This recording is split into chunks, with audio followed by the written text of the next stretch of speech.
ဒါကတော့အီဆန်ရွရနာရဲ့ပူဆာမှုဗီဒီယိုမှတ်တမ်းလေးတစ်ခုဖြစ်ပါတယ်ဒါကတော့နာရီကားကိုကျိုးနဲ့ဆွဲပြီးတော့အရှိကနေပူဆောင်တာလေးဖြစ်ပါတယ်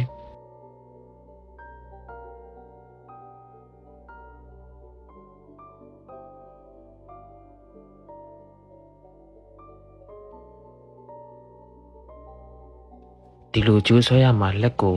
ပြန်ပြီးတော့ဆွဲရပါတယ်လက်ကိုပြန်ပြီးတော့အဲ့လိုမျိုးဆွဲရတာဖြစ်ပါတယ်နောက်ပြီးတော့အဲ့ဒီမိသကြုံမဲ့နေရာကို3ပတ်တိတိပတ်ပေးရပါတယ်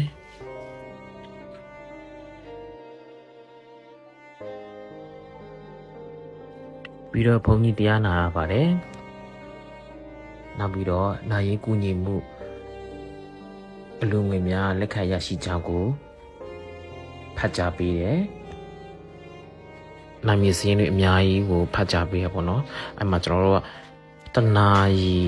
ကြော်လောက်ကြာတယ်အဲ့လိုနာရီဖတ်ကြားပေးတာနဲ့ဘုန်းကြီးတရားနာနေဆိုရင်အားလုံး2နာရီနီးပါးလောက်ကြာတယ်လုံးထိုင်ဆောင်နေရလားအဲ့နေရာမှာပေါ့နော်ပြီးရင်တကြိုပိုးတွေဒီလိုတက်ချောင်းလေးလာပေးတယ်တက်ချောင်းလေးမှာဆိုရင်အမွေးတိုင်နဲ့ဖျောင်းတိုင်ရဲ့ဒီလိုမျိုးစက်ကူလေးနဲ့ပတ်ထားတာလေးပေါ့နော်အဲ့ဒါကိုကျွန်တော်တို့တကြိုတဲ့နေရာမှာသွားပြီးတော့ထည့်ပေးရပါမယ်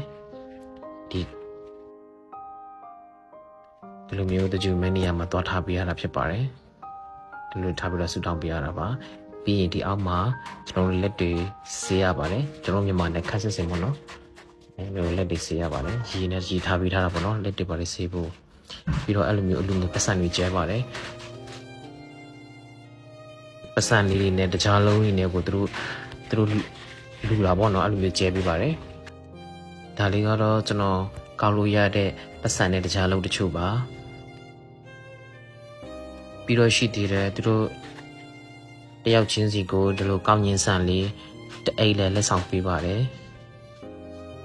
ဆုံးသွားတဲ့အပေါ်တဲ့ကောင်းရဘုံတို့ရောက်ပါစေလို့ဆုတောင်းပေးလိုက်ပါတယ်အားလုံးကျေးဇူးတင်ပါတယ်